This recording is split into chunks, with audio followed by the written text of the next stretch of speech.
जय जगन्नाथ।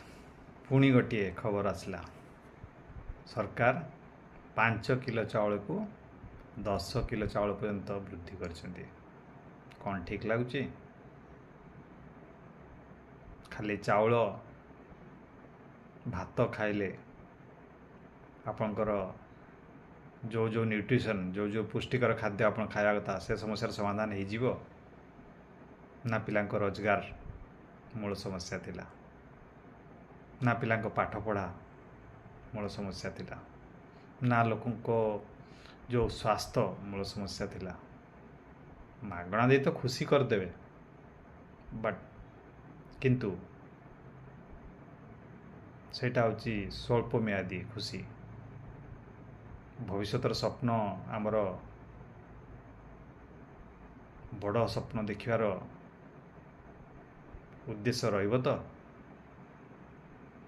पिला पढ़ी पाठ पढ़ी भल मनीष होई भल रोजगार करें तो दक्ष आकार रे ताकर जीवन निर्वाह करें तो सुस्थ रहिबे तो सुस्थ रही आमर जो चिकित्सा व्यवस्था अच्छी ताको दृढ़ करें तो जनसाधारण चिंता करंतु। कहीं किसी जनसाधारण तो खुशी हे 5 किलो 10 किलो हेले कहीं जरूरत अच्छी माने दरकार अच्छी खाइबा को मध्य समस्या अच्छी। मना करूनी जे समस्ते सबकि पाई जाइछन्ति, किछि लोकंकर खाइबार मध्य समस्या रही, किंतु से समस्या बाहर को हेले रोजगार क्षम तो हवापाई पड़ो और रोजगार क्षम हवापाई हेले दक्ष आउ ज्ञान कौशल तो आहरण करने पड़ो। से भाया व्यवस्था सरकार कर तो समस्त दक्ष करने